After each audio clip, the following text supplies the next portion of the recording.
नमस्कार मित्रांनो. रामश्रेष्ठ की रावण मंदोदरीला युद्धभूमीवर मिळाले उत्तर. नमस्कार मित्रांनो, श्री स्वामी समर्थ.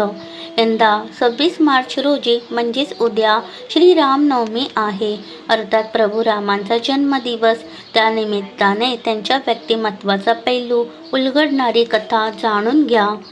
भारत ही श्रीराम प्रभूंची जन्मभूमी आहे, तरी इथे रामाचा आणि अखिल मानवजातीचा शत्रू असणाऱ्या रावणाचीही याच देशात पूजा होते.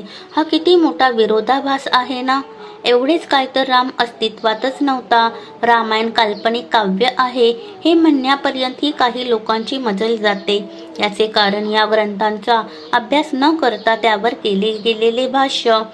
अशा वेळी जे अभ्यासक आहेत त्यांचे विचार दिशादर्शक ठरतात. जसे की आजच्या घडीचे प्रख्यात व्याख्याते कुमार विश्वास, त्यांनी एका प्रसंगातून रामश्रेष्ठ की रावण हे अतिशय सुंदर समजावून सांगितले आहे. त्यामागील कथा ही जाणून घ्या. रावण कितीही बलाढ्य असला, शक्तिशाली असला, वेदशास्त्रात पारंग असला, तरी तो अनीतीने अधर्माने वागणारा होता. त्यामुळे त्याची पूजा सर्वार्थाने चूकच आहे. या उलट प्रभू रामचंद्र यांनी आपल्या बिकट काळात सुद्धा अनीती आणि अधर्माची वाट कधीच धरली नाही.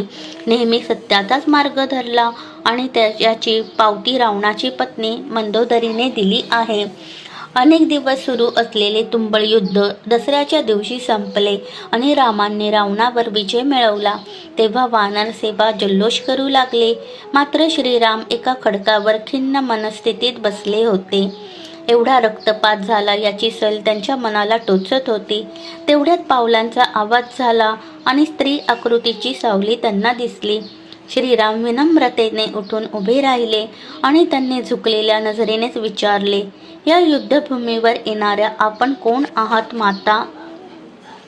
तेव्हा मंदोदरी म्हणाली, मी तीच दुर्दैवी स्त्री आहे जिच्या पतीचा मृत्यू तुमच्या हातून झाला. मी रावण पत्नी मंदोदरी आहे. श्रीराम आणखीनच खजील झाले आणि क्षमा मागू लागले.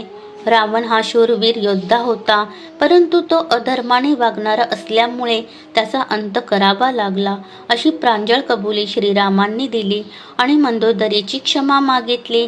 मंदोदरी म्हणाली, हे होणार हे मला माहीत होतंच, पण मी इथे आले ते वेगळ्या कारणासाठी. विश्वाला, देवाधिदेव महादेवाला जिंकून घेणारा माझा नवरा अशा कोणा पुरुषाच्या हातून मारला गेला हे मला बघायचं होतं. तुमचा जय आणि त्यांचा पराजय का झाला हे पाहण्यासाठी त्यांच्यात आणि तुमच्यात काय फरक होता हे जाणून घ्यायचं होतं. श्रीराम म्हणाले, माते, तुम्हाला उत्तर मिळालं का? मंदोदरी किंचित हसली आणि म्हणाली, हो मिळालं. रावणाकडे त्रिभुवनातल्या सर्वोत्तम 5 सौंदर्यवतींपैकी एक सुंदरी मी मंदोदरी होते. तरी त्याला वनवासी सीतेच्या सौंदर्याची भुरळ पडली. त्याने तिचं अपहरण केलं, तिला मिळवण्याची लालसा ठेवली. या उलट तुम्ही परस्त्रीची नुसती सावली पाहूनही माते असा उल्लेख केलात. हा सद्गुणी विचारत तुम्हा दोघांमधला मुख्य फरक आहे.